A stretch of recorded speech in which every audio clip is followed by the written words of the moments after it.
Ika-15 kabanata. Baka kung ano-ano pa ang sabihin niya doon sa architect, nakakahiya.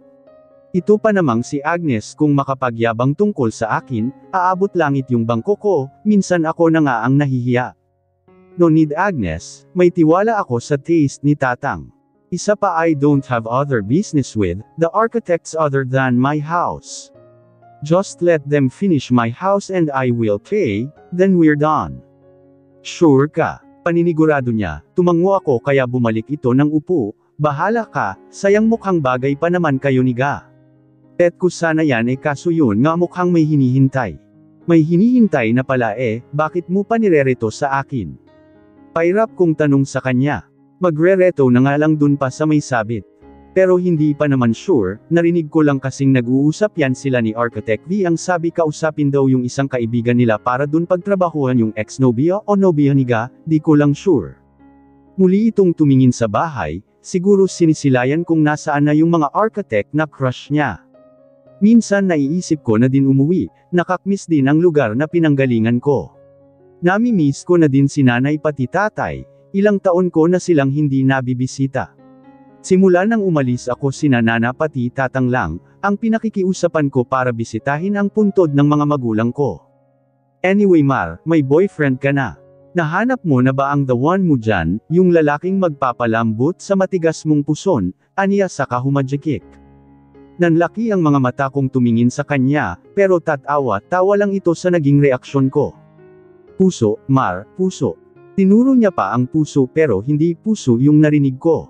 Puson yung una kong narinig. Bastos talaga ng bibig nitong si Agnes. Hindi pa nga ako nakapagsalita, muli na naman itong humirit. Yung tipo ng lalaking ko kompleto sa'yo, Mar. Yung magdadala sa'yo sa langit. Yung magbabalibag sa'yo hanggang sa hindi ka na makalakad. Balibag. What the heck Agnes? Hindi mapakapaniwalang tanong ko sa kanya. Yes. Balibag, Mara. Balibag kung balibag ang labanan ngayon. Yun na ang uso ngayon girl. Kinakalawang ka na kaya hindi ka updated. Ang sabi pa naman nila iba daw yung ano ng mga afam, ang lalaki daw ng mga, alam mo na, pero totoo ba Mar, malaki ba talaga? Anong totoo? Ano bang nangyayari sa bunganga mo Agnes? Kung ano-ano na lang ang lumalabas dyan Asus si Mara para ka namang others. Kaya ka na pag-iiwanan Maghanap ka na kasi ng afam dyan para hindi ka nabibitin. Ikaw din matutuyuan yang talaba mo, baka katagalan hindi mo alam expire na pala. What the heck Agnes? Anong talaba? Anong mae-expire? Talaba ni Mara, na fresh from the farm, pero kung hindi kakainin baka magiging tuyo na sa kabigla na lang mag-expire, mas lumakas pa ang tawa nito. Siguro kung may nakatingin sa kanya ngayon iisiping nababaliw si Agnes. Maluha-luha pa ito kahit wala namang nakakatawa sa pinagsasabi niya. Don't compare my genital to talaba, ang bastos mo, pagkain yon, saway ko sa kanya kaya tumigil ito kakatawa. Thamo pati joke hindi ka na nakakasabay, sabi ko naman kasi sayo, maghanap ka na ng jowa para makarelate ka. Madami daw dyan malalaki saka matataba pa ang mga. As I said, I don't need a man to complete me Agnes. Tsaka ikaw kung ano-anong lumalabas dyan sa bibig mo, gusto mo isumbong kita kay Nana. Sunod-sunod itong umiling, natakot. Tsaka bakit ba curious ka sa laki sa kahaba Siguro yung kay Tuloy na hawakan mo na gusto mong i-compare sa iba. Mabilis itong umuso saka sumimangot sa akin. Hindi nagtatanong lang. Kanino pa ba ako magtatanong? Ikaw yung doktor, malamang madami ka nang nakitang notch dyan. Notch. Kunot noo kong tanong sa kanya. Notch? Nota? Talong? Junjun? Ano pa? Nakangusong maktol nito. Agnes, syempre yung sa kanila extra ang laki sa ka-size, kasi ibang lahi pero ganun lang din naman ang usage nun. No. Mabilis niyang protesta, ang sabi sa akin ni Estrella mas masarap daw pag malaki ang notch, saka. Stop it Agnes, putol ko sa kanya. I know what she meant, and it's normal but I don't like talking this type of topic lalo na sa kanya. Change topic na nga tayo Agnes, sabi ko. We need to change the topic bago pa kung ano ang maisipan ni Agnes na itanong sa akin. In my field, normal lang naman na mabanggit ang mga ganyang bagay. Pero iba kasi ang pinapanto ng usapan namin ni Agnes, and I'm not comfortable, discussing things like that lalo pa, may almost in-hand experience ako sa ganyan. Ewan ko sa Mara, umiiling nitong sabi. Ito na lang kailan ang uwi mo dito. Wait Agnes, I'll transfer. Tumayo ako saka lumipat sa sala dahil bigla akong nang-alay sa posisyon ko. Nilagay ko ang phone sa center table ngunit nakaharap pa rin sa akin. Iniwan ko saglit para kumuha ng juice pati cake na nasa ref. Pagbalik ko napansin kong parang may sinesenyasan, pero agad din namang umayos pagharap ko. Ang sexy mo na Mar, sobrang layo na ng katawan mo sa dating ikaw, puri niya sa akin. Bahagya pang gumalaw yung screen ng phone niya na para bang pinapakita niya sa iba. Yeah right, sobrang layo na nga ng katawan ko sa dating mataba na Mara. After months of dieting and exercise nagbunga din sa wakas yung paghihirap ko. Naging slim and fit ako na hanggang ngayon ay mini-maintain ko pa rin. Muli kong napansin ang pagsulyap ni Agnes sa gilid. Am I overthinking or may kasama talaga siya? May kasama ka Agnes? Tanong ko dahil mukhang may tao sa tabi niya. Naka-shorts pa naman ako tsaka crop top, nakakahiya sa baka may ibang makakakita. Wala ako lang, tanggi niya sa akin. Guni-guni mo lang yan, kanina pa umalis si Puloy, ako lang mag-isa dito, mabilis niyang tanggi. Pinakita niya pa ang magkabilang side niya. Okay, so ano na, uuwi ka na ba this year? Aniya saka muling sumulyap sa gilid niya, na parang may makahulugang tingin. Ano yun? Hindi ako sumagot agad inobserbahan ko ang mga mata ni Agnes, pero this time nakatingin na siya sa akin saka naghihintay ng sagot ko. Pero para talagang may kasama si Agnes, feel ko talaga. Imposible naman kung titingin lang siya sa gilid ng ganun kung wala naman siyang kasama. Uuwi ka na ba? Uwi ka na. Actually hindi ko pa alam. Siguro kapag natapos na ang bahay or maybe magbabakasyon lang ako dyan next year, sagot ko. Pero natigil ako nang may marinig akong buntong hininga.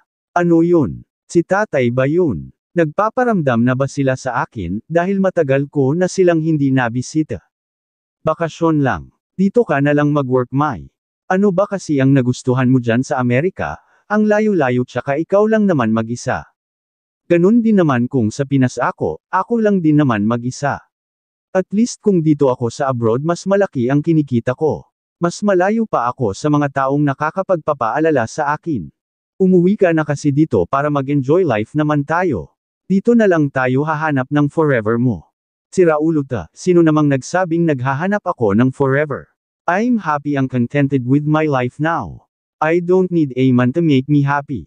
Si RN nga lang na kaibigan ko lang na-stress na ako, dadagdagan ko pa ba?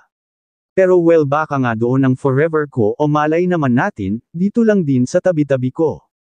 Hanap muna ako dito, malay natin andito pala ang swerte ko. O baka nga pag-uwi ko dyan dala ko na ang forever babe ko. Shit, may narinig akong mahinang mura. Pero nang tingnan ko ang mukha ni Agnes mukhang hindi naman galing sa kanya. Sino yun? Hindi din naman naka-on ang TV ko. Posible bang may nahadyap lang na boses? OMG tatay, ikaw ba yan? Iba pa rin magmahal ang Pinoy, Mar. Tsaka hindi mo naman na kailangan mag-asawa ng afam kasi blue na yang mata mo. Pinoy na lang hanapin natin para sa Mar. Yeah right, may nagsasalita talaga. Ayoko na sa Pinoy, afam na lang May, gaya ng sabi mo. Yung green ang mata. I bet. O di kaya yung friend mong kulay green ang mata. Pogi din yun tsaka mukhang yummy din. Excuse me, a baritone voice interrupted us. Agnes, Nana is calling you. I froze for a moment after hearing the voice of the guy who's talking to Agnes. He sounded like but it's impossible. Oh, hi architect. Agnes exclaimed, mahinhin niya pang hinawi ang buhok sa mukha niya tsaka nagpapakyut sa lalaking kausap niya. Saglit lang Marha, tawag daw ako ni nanay, saad niya sa akin. I'm talking to my friend architect, pasensya na, susunod agad ako. Dude, the brutes are on the way. Are we gonna stay here? Ayos lang ba talaga sa kailang? Shut up moron. You really can't zip your mouth ha? Annoyed voice, caught the other guy from talking. But it surprised me, seems like they sounded no hindi ibang mga tao to. Ang kapal naman ng mukha niyang magpakita pagkatapos ng ginawa niya sa akin. I'm just asking, you're so grumpy. Palibas sa sad boy. Bakit ikaw happy? Nahanap mo na ba ang soulmate mo? Kung makayabang ka Langga the other guy said pero, hindi ko na naklaro dahil mukhang tinakpan ang bibig niya. Parang naghahabulan pa silang dalawa dahil narinig ko ang malulutong na mura nung isa. Pero may isang salitang nahajep ang tenga ko. Langga. Who's that Ness? Tanong ko pero hindi narinig ni Agnes dahil nandun ang focus niya sa dalawang lalaki.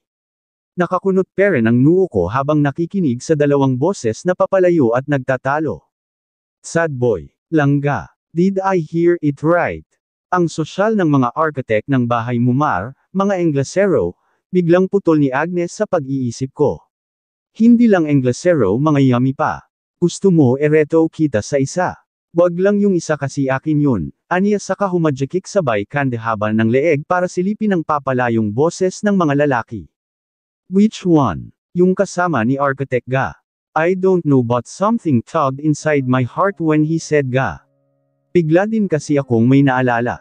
Pero hindi pala may, balita ko palagi tumatambay si Architect V doon kina Danny yung kaibigan ni Saphira. Ang sabi-sabi baka nanliligaw kay Danny girl. Alam mo bang, engineer na din yung dalawang mag-beef. Pero mas bongga si Saphira, top-notcher, gaya mo. Partida pa yun ha, working student daw yun sa Manila. Updated talaga si Agnes sa mga tao sa isla. Samantalang ako wala dedma lang, matagal na din akong walang balita kay Saphira saka kay Daniela. Huling kita ko sa kanila yung pumunta sila sa lemay ng mga magulang ko. Sige na Agnes, we'll talk again next time, putol ko sa kanya bago pa kung saan-saan na naman aabot ang usapan namin. Nakalimutan niya at ang pinatawag siya ni Nana. Sige May, Bebush. Hanapan mo ako ng afam kung hindi kami magkatuluyan ni Puloy ha, gusto ko yung blow ang mata. After ng video call namin ni Agnes, nag-movie marathon lang ako. Today is my off kaya taong bahay ako ngayon. Pero hindi pa man ako nangangalahati biglang may nag-pop na notification sa screen ng cellphone ko. Email from Castillo Medical Hospital. Mahinang bulong ko sabay click para mabuksan. Is this true? I gasped when I read the subject. Castillo Medical Hospital HR Department. Job offer letter. Ito na ba yung sign para uuwi na ako sa Pilipinas? You know Corinne right? Pambungad ni RN kaya nakakunot ang noo kong tumango sa kanya. Corinne Peters is RN's ex-fling, girlfriend, or whatever they both called their relationship. I only met her once and after that RN said they separated ways. Pero nakakapagtataka kung bakit nagtatanong siya tungkol sa babae. It's the first time Rance opened up about his ex. What about her? I thought hiwalay na kayo bakit ka nagtatanong tungkol sa kanya? Bakit hindi ba pwedeng magtanong kapag ex na? Pilosopo nitong sagot sa akin kaya napairap ako. Peter, pang-aasar niya pa pero halata namang memorable ma. Ngumuso ako hindi siya pinansin. Nilibot ko ang tingin sa paligid dahil feeling ko may nakamasid sa akin, pero nang wala akong makita muli kong binalik ang tingin kay Rance. What about Corinne? Tell me. I think I got her pregnant. I gasped. What nakabuntis ka? Napalakas pa ang boses ko kaya mabilis kong tinakpan ang bibig, saka ng lalaki ang mga matang tumingin sa kanya. Where is she now? The baby. Gago ka bakit ngayon mo lang sinabi? Tinakbuhan mo ba? I don't know where is she. I searched for her everywhere, but I couldn't find her anymore. Biglang lumungkot ang boses nito. Kahit ako sa kalagayan niya tiyak malulungkot din ako, lalo't may batang involved. May pagkasiraulo lang itong kaibigan ko, pero alam kong responsable naman to. Pero nakapagtataka lang na ngayon niya lang nalaman kung totoo man. I met Corinne years ago, kung totoong nabuntis siya ni Rance by now nasa 4 or 5 na ang bata. How did you know you got her pregnant? Hindi pa rin ako makapaniwalang nakabuntis si Rance, but he looks problematic right now. Mukhang ilang araw na itong walang tulog, dahil nangangitim ang paligid ng mga mata niya at magulo ang buhok. Humugot ito ng isang malalim na buntong hininga saka, sinukli ang buhok gamit ang mga daliri. I saw her friend, she's the one who told me about Corinne and my baby. She said my baby is a girl, blue-eyed like Corinne but she looked more like me. My goodness, Rance, bakit di mo alam na nabuntis mo si Corinne? Did you search for her? Sa probinsya nila, sa mga kaibigan niya. He heaved a deep sigh before he nodded. I searched everywhere, but there's no trace of her. I think someone is hiding her and my daughter. And then her friend said, Corinne is sick back then. I'm worried, baka nangyaring masama sa kanila.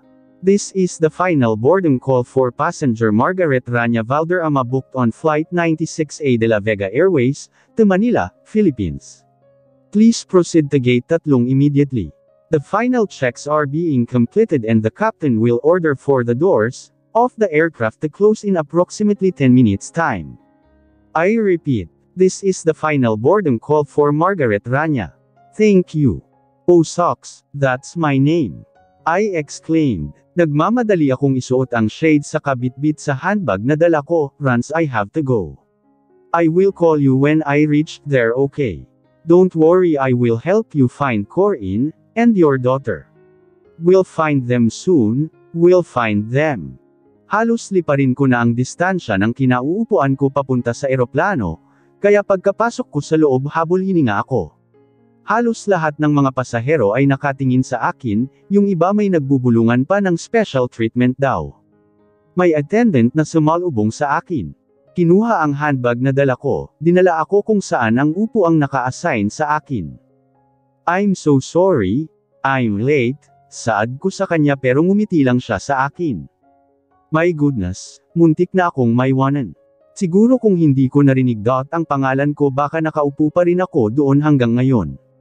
Hindi ko kasi talaga namalayan ang oras dahil sa usapan namin ni Rance. That was a big revelation. Miss Margaret. Another flight. Attendant with a warm smile approached me.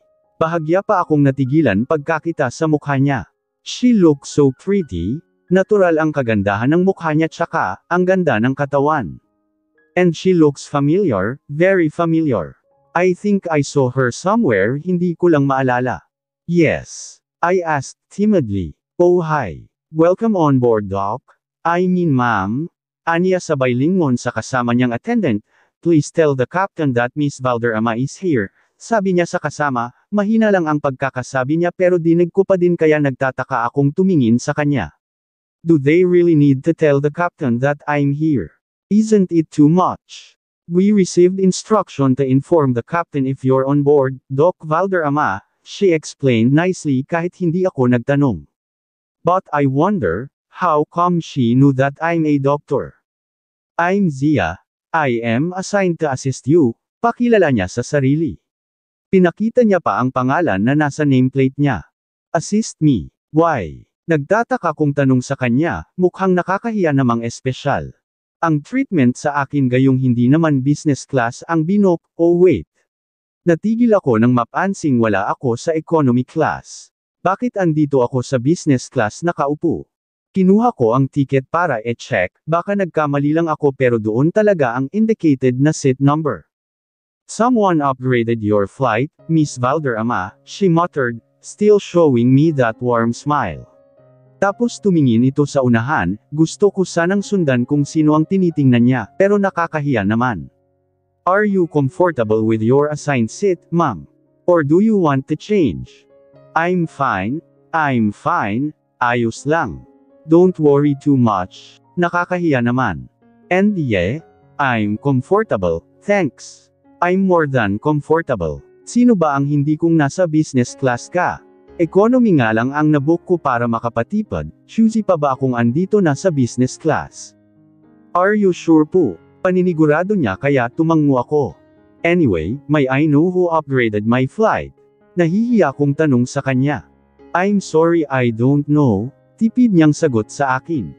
We're just given instruction to inform the captain, when you're here and to inform you, that your seat is upgraded just in case you will ask. Oh okay, sabi ko na lang sa kangumiti sa kanya. Mukhang wala namang ibang ibig sabihin, siguro dahil ako yung pinakahuling pasaherong pumasok. Or maybe in-upgrade nila dahil sa travel points ko, whatever. Do you need anything po, Doc? You look familiar, have we met before? Asked. She smiled timidly and then nodded me. Sabi ko na nga ba, nakita ko na talaga siya before. Kaya pamilyar yung ganda niya dahil nakita ko na siya dati pa. Kayo po yung doktor na nag-assist sa akin nung may nangyari sa akin noon, nahihiya niyang sabi, hininaan niya pa ang boses niya at tumingin sa paligid. I looked her face trying to remember what event she meant but I can't remember anymore. Sa mall po ng mga Valdez, may nanakit sa akin. Kayo po ang nagbigay sa akin ng first aid and then yung sa bahay ni Sir Monroe, dagdag niya. Oh yeah, ikaw si Baby. Baby Z, right? I exclaimed, napatikip pa ako ng bibig dahil bahagyang napalakas ang boses ko. OMG what a small world. I remember you na, ikaw pala yung kasama ni. Yes po, mabilis niyang putol sa akin. Oh, I think she don't want to mention his name. I saw this different kind of emotion in his eyes, kaya hindi na ako nagtanong. Mukhang hindi din siya komportable sa topic. I'm sorry hindi ko agad naalala. It's been years, but nice to see you again. Zia, right? Yes doc. Just call me Mara. I'm happy to see you again Zia.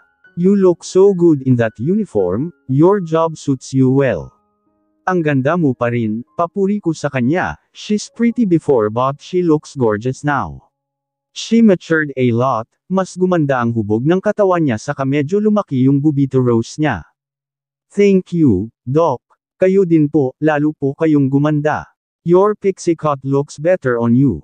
Bagay po talaga sa inyo ang ganyan gupit. I smiled at her warmly. Hindi lang siya ang nakapansin sa buhok ko that means I made the right choice in cutting my hair. Anyway are you fine here, Doc? Magalang niyang tanong nang marinig namin ang announcement na magtatake off na ang plane. Tumango ako sa kangumiti, nagpasalamat sa kanya. I'll go back to my station, Doc. I will be back after we take off. Ilang minuto lang ang hinintay namin sa kalumipad na nga kami. I closed my eyes tightly. Hindi ko maiwasang mapaisip kung anong buhay kaya ang naghihintay sa akin sa Pilipinas. Tama ba kaya itong desisyong ginawa ko? Ito na ba ang oras para harapin ko ang mga taong nanakit sa akin, bawiin kung anong dapat na para sa akin. Sa amin. Nay, Tay, I'm coming home. I whispered. Uuwi na ang baby lang ganyo. Gabayan niyo po ako nanay, tatay. Are you okay, Doc? A soft voice made me come back from my reverie. When I opened my eyes I saw Zia's worried eyes looking at me. You're crying, she said almost in a whisper. Inangat ko ang kamay sa pisngi basa nga ito. Hindi ko na malayang umiiyak na pala ako. I'm sorry, sagot ko sabay iwas ng tingin sa kanya saka kuha sa panyong nasa bulsa ng coat ko. Hindi rin naging madali sa akin ang pag-alis, kahit na sabihing mag-isa lang ako sa Amerika. The place has been my home for how many years? It has been a nice place for me, madami akong nakilalang tumulong sa akin, para maibsan ang pangungulila ko sa Pilipinas. Pero alam ko din namang darating ang araw na to. Ang araw kung saan uuwi na ako sa lugar na matagal ko nang gustong balikan. Ang Isla Aurora. Week after I received the letter from Castillo Medical Hospital, I received another call from them, asking me to rejoin in their hospital. Pagkatanggap ko kasi ng email hindi ko ito binigyang pansin. I thought baliwala lang din sa kanila, pero yun nga bigla na lang may tumawag sa akin. They even added some benefits and made the salary higher. The offer is tempting plus I miss home but I'm not yet decided, until tumawag sa akin si Dr. Castillo, ang may-ari ng hospital. Malaki ang utang na loob ko sa kanya kasi isa siya sa gumabay sa akin nung baguhan pa ako. She helped me a lot during my beginner days. Sa hospital din nila ako natuto, doon ako lahat nag-practice ng kurso ko, lahat yun dahil sa suporta ni Dr. Castillo. After her call tinanggap ko ang offer, nag-file ako ng resignation. Nag-counter offer pa ang hospital na pinagtrabuhan ko, nag-increase din ang sahod ko but I'm already decided. It's about time for me to come home. Years working abroad is enough. Ang Pilipinas naman ang pagsisilbihan ko. Welcome back to the Philippines, Doc Mara. Bungad sa akin ni Agnes. Ang lakas ng boses niya saka may pa-banner pa, na akala mo ay may artistang darating kaya tuloy maraming napatingin sa amin. Siya ang sumando sa akin.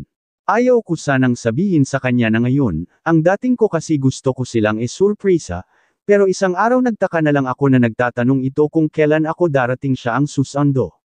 Nung tinanong ko paano niya nalaman ang sabi niya binanggit ko daw. Hindi ko matanda ang nabanggit ko sa kanya pero since nag-i-insist siya sinabi ko na lang din. At least may susundo sa akin, after how many years. Ang ganda ni Doc. Shit, akala ko sa TV lang pati pala sa personal. I miss you Mara. I miss you my pretty, sexy and beautiful Doctora. Nakangiti akong sumalubong sa kanya, kung ano-ano naman ang lumalabas sa bibig ni Agnes. I miss you, Agnes, nagyakapan kami. Yakap ng isang kaibigan na matagal ko nang na-miss. I miss you, nabasag ang boses niya, naramdaman ko ang bahagyang paggalaw ng balikat niya yun pala ay umiiyak na. Hindi ko tuloy napigilan ang sarili at napaiyak na rin. Matagal muna bago kami nagyakapan ni Agnes.